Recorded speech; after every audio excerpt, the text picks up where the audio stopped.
So I'm still in Siem Reap, and today was the plan to get up early, watch the sunrise, but the weather really isn't on my side. At this point I was kind of regretting going to explore the temples with the rain and clouds so far today anyway, so hopefully the rain stops soon. The price for a day pass is $37 to get access to the park, which is filled with so many temples, so I've got to make sure it's worth it and see everything I want to see. And just like that, my luck changes as the rain stops, as I'm walking around the first, the biggest and most known temple, Angkor Wat itself. All I need is just the clouds to move now and we're there.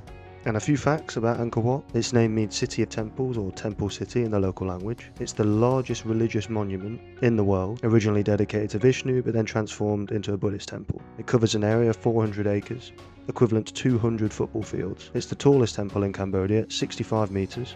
According to historical records, it's believed that the construction alone took approximately 30 years, possibly involving 300,000 labourers and 6,000 elephants. But the city itself was abandoned in the 1400s and was then maintained by Buddhist monks as a pilgrimage site. Angkor Wat is the national symbol of the country, which is why it's on the flag, the Cambodian flag.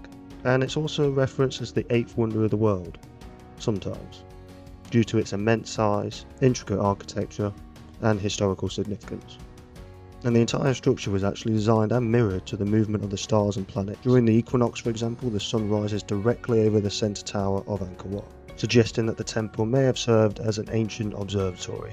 Which isn't a surprise, since most ancient structures are actually aligned with the stars in one way or another, which I find at least super interesting, especially if you think about it. I mean, people nowadays won't even be able to tell you the stars they're looking at, and even less when you take the phone away from them. I mean, nearly everyone alive wouldn't have a clue to what they're looking at. And to think you go back further enough in time, it was so important that the biggest buildings and structures that got created at the time were made with the stars in mind.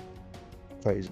Then moving on to the next temple, which was constructed in the late 12th to early 13th century. Unfortunately, none of the inscriptions at this temple reveal its exact construction date, but is widely believed to be built towards the end of the 12th century, because the central shrine is seemingly more confidently dated to that region of a previous king that ruled during that time. And also this became occupied by monks at various intervals over the centuries until the 1960s. And then the next temple on the list is one of the largest temples built during the Khmer Empire. It was built in 1186 AD, and the secret place where Angelina Jolie travelled in Tomb Raider, the film that was very popular, is this very temple. So if you're wondering why you might have seen it before, that's where. This one was actually built originally as a Buddhist monastery and university. It was home to 12,500 people, including nearly 20 high priests and over 600 dancers, and the surrounding villages nearby were home to 80,000 people who provide services and supplies for the people living in the temple.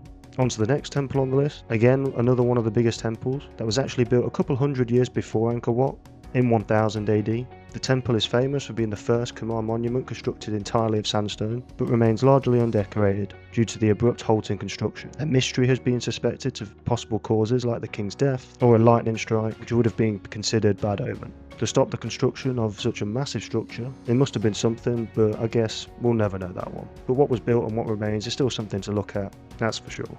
Then moving on to the next temple, built in the 11th century, as a three-tiered temple mountain. The temple is one of the larger temples, built during the empire again, but it's now in poor condition. This might be perhaps the reason why many visitors tend to overlook this temple. Also, leading up to the temple, it has a 225 meter long walkway, which you can of course take the route all the way up to the start.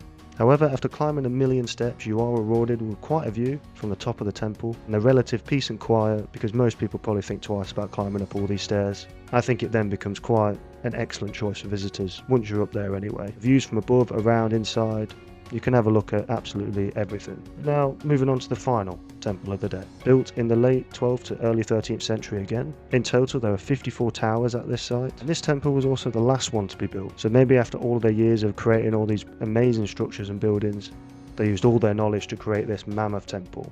You know, this final one. Just maybe. The highlight of this temple is definitely the stunning carvings that tell a story of the major events of the time, subjects relating to daily life, but unfortunately there is little documented elsewhere to coincide with the illustrations, leaving us only with interpretations by modern day Khmerologists, if that such a job exists. And it wasn't until this very last temple here that I bumped into someone explaining the history, talking about the walls and how they move different stocks and stuff with holes that are still in the walls to this day, and that's why they're on there. But it was one of those guys that do give the name of Cambodia to Cambodia, because they ask for the money, that the knowledge that they're given, which I'm not entirely against, especially if you want to know the true history, if this, what they're saying is true, that is. But this is my last day in this city, and I'm going to need all the cash that I can have. So I dodged that guy like on the Flash and went to look around the exterior of the temple. But after looking all through those temples, that is my day done. And I managed to become extra lucky, because as soon as I jumped in the tuk-tuk and headed off out to the park, minutes down the road, the rain started coming again, and it came down heavy. But luckily I'm no longer walking around temples outside. Today's a good day. And that's it, that's all the temples seen at Angkor Wat on my trip today. Hopefully you guys enjoyed. If you did, make sure to leave a like, and I'll see you guys in the next one.